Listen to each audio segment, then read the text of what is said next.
एक बार की बात है, एक गांव में एक ब्राह्मण रहता था।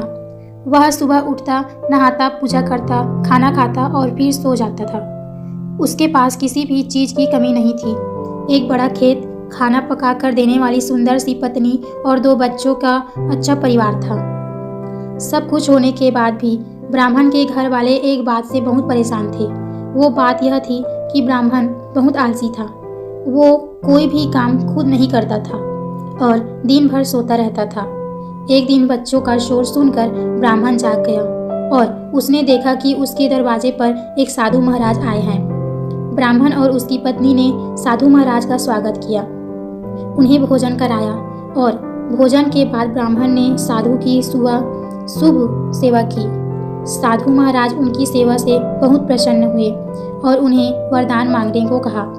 ब्राह्मण ने वरदान मांगा कि मुझे कोई भी काम ना करना पड़े और मेरी जगह कोई और मेरा काम कर दे।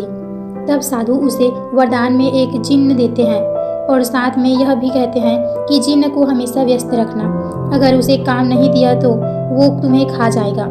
वरदान पाकर ब्राह्मण मन ही मन बहुत खुश हुआ और साधु को आदर के साथ विदा किया। साधु के जाते ही वहाँ एक जिन्न प्रकट हुआ। पहले तो ब्राह्मण उसे देखकर डर जाता है, लेकिन जैसे ही वो ब्राह्मण के सामने मांगता है तब ब्राह्मण का डर दूर हो जाता है और वो उसे पहला काम खेत जोतने का देते हैं। जिन्न वहाँ से गायब हो जाता है और ब्राह्मण की खुशी का ठिकाना नहीं रहता। कुछ ही देर में जिन्न फिर आ जाता है और बोलता है कि खेत जोत दिया, दूसरा काम दीजिए। ब्राह्मण सोचता है कि इतना बड़ा खेत इतने जल्दी में कैसे जोत दिया। ब्राह्मण इतना सोच ही रहा था, जिन्न बोलता है, जल्दी मुझे काम बताओ, नहीं तो मैं आपको खा जाऊंगा। ब्राह्मण डर जाता है और बोलता है कि जाकर खेतों में सिंचाई करो।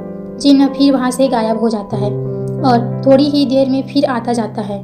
जिन्न आकर बोलता है कि खेतों की सिंचाई हो गई, अब अगला काम बताइए। ब्राह्मण एक एक करके सभी काम बताता जाता है और जिन्न उसे चुटकियों में घुमा फिराकर पूरा कर देता है। फिर ब्राह्मण की पत्नी यह सब देखकर अपने पति के आलसीपन पर चिंता करने लगी। शाम होने ही पहले जिन्न सभी काम कर देता था। सब काम करने के बाद जिन्न ब्राह्मण से पास जाता और बोलता कि अगला काम बताइए, नहीं तो मैं आपको खा जाऊंगा। अब ब्राह्मण के पास कोई भी काम नहीं बचा जो उसे करने के लिए कह सकी। उसे चिंता होने लगी कि और वह बहुत डर जाता है। जब ब्राह्मण की पत्नी अपने पति को डरा हुआ देखती है तो अपने पति को इस संकट से निकालने के बारे में सोचने लगती है। वह ब्राह्मण से बोलती है कि स्वामी, अगर आप मुझे वचन देंगे कि आप कभी आलस नहीं करेंगे और अपने सभी काम खुद करेंगे तो मैं इस जिन्न को काम दे सकती हूँ। इस पर ब्राह्मण सोचता है कि पता नहीं यह क्या काम देगी। अपनी जान बचाने के लिए ब्राह्मण अपनी पत्नी को वचन दे देता है। इसके बाद ब्राह्मण की पत्नी जिन्न से बोलती है कि हमारे यहाँ एक कुत्ता है, तुम जाकर उसकी पूंछ पूरी सीधी कर दो। याद रखना, उसकी पूंछ एकदम सीधी होनी चाहिए। जिन्न बोलता है कि अभी यह काम कर देता हूँ। यह बोलकर वहाँ से चला जाता है।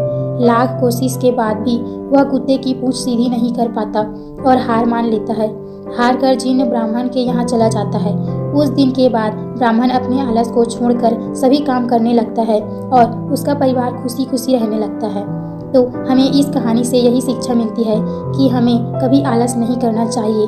आलस करने से हम मुसीबत में फंस सकते हैं, इसलिए हमें आलस छोड़कर अपना काम खुद ही करना चाहिए।